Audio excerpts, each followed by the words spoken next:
ਜੀ। ਅਗਲੀ ਖਬਰ ਆਪਣੀ ਗੋਲਡਨ ਸਟੇਟ ਕੈਲੀਫੋਰਨੀਆ ਤੋਂ ਆ ਰਹੀ ਹੈ। ਮਕਿਲਨੀ ਫਾਇਰ ਨੇ ਅੱਜ ਪੂਰੇ ਦਾ ਪੂਰਾ ਟਾਊਨ ਆ ਉਹ ਸੜ ਕੇ ਸੁਆਹ ਕਰ ਦਿੱਤਾ ਹੈਗਾ।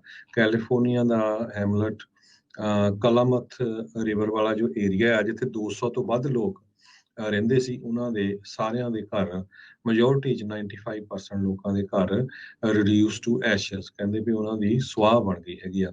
ਹਜ਼ਾਰਾਂ ਦੇ ਹਿਸਾਬ ਲੋਕਾਂ ਨੂੰ ਇਸ ਏਰੀਏ ਦੇ ਵਿੱਚੋਂ ਇਵੈਕੂਏਟ ਕੀਤਾ ਗਿਆ, ਇਵੈਕੂਏਸ਼ਨ ਆਰਡਰ ਕੀਤੇ ਗਏ ਹੈਗੇ। 4 ਜਾਣਿਆਂ ਦੀ ਹੁਣ ਤੱਕ ਮੌਤ ਹੋ ਚੁੱਕੀ ਹੈਗੀ ਆ। ਕਲਾਮਥ ਰਿਵਰ ਦੇ ਕੁਛ ਵਸਿੰਦੇ ਆ, ਉਹ ਹੁਣ ਜਲੀਆਂ ਹੋਈਆਂ ਜੋ ਉਹਨਾਂ ਦੀਆਂ ਬਿਲਡਿੰਗਸ ਆ, ਘਰ ਹੈਗੇ ਆ, ਉੱਥੋਂ ਆਪਣਾ ਸਮਾਨ ਚੱਕ ਰਹੇ ਆ। ਕਈ ਲੋਕ, ਜਿਸ ਤਰ੍ਹਾਂ ਰੋਜਰ ਡੇਰੀ 80 ਸਾਲਾਂ ਦਾ ਬਜ਼ੁਰਗ ਆ, ਉਹ ਕਹਿੰਦਾ ਵੀ ਮੈਂ 40 ਸਾਲਾਂ ਤੋਂ ਇੱਥੇ ਰਹਿ ਰਿਹਾ ਸੀ ਤੇ ਸਾਡਾ ਪੂਰੇ ਦਾ ਪੂਰਾ ਟਾਊਨ ਜੋ ਆ ਉਹ ਸੜ ਕੇ ਸੁਆਹ ਹੋ ਗਿਆ ਹੈਗਾ ਇਸ ਅੱਗ ਦੇ ਵਿੱਚ। ਜੀ।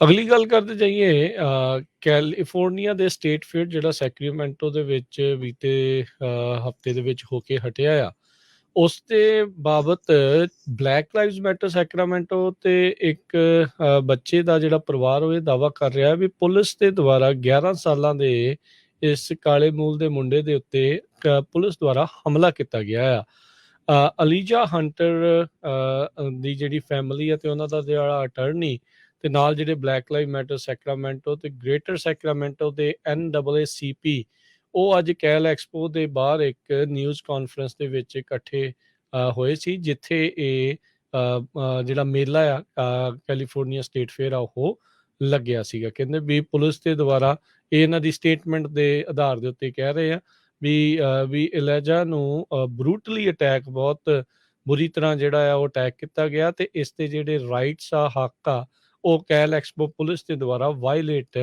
ਕੀਤੇ ਗਏ ਆ ਜਦ ਉਹ ਆਪਣੇ ਪਰਿਵਾਰ ਤੇ ਫਰੈਂਡਸ ਦੇ ਨਾਲ ਸੀਗੇ।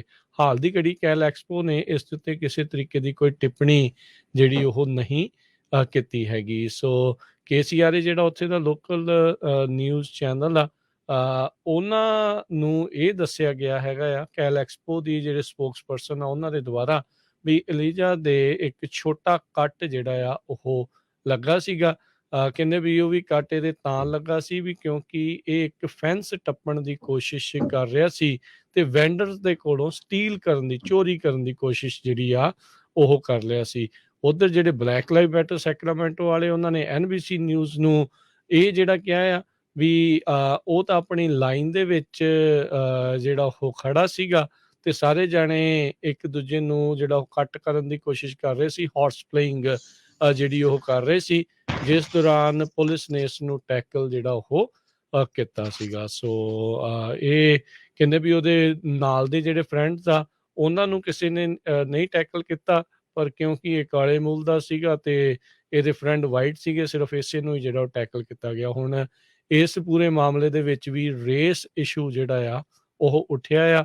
ਕੌਣ ਸੱਚ ਬੋਲ ਰਿਹਾ, ਕੌਣ ਝੂਠ ਬੋਲ ਰਿਹਾ, ਇਹ ਤਾਂ ਆਉਣ ਵਾਲਾ ਸਮਾਂ ਜਿਹੜਾ ਨਿਤਾਰਾ ਕਰੂਗਾ। ਪਰ ਕੈਲੀਫੋਰਨੀਆ ਦਾ ਸਟੇਟ ਫੇਅਰ ਜਿਹੜਾ ਆ ਹੁਣ ਇਸ ਮਾਮਲੇ ਕਰਕੇ ਚਰਚਾ 'ਚ ਆ।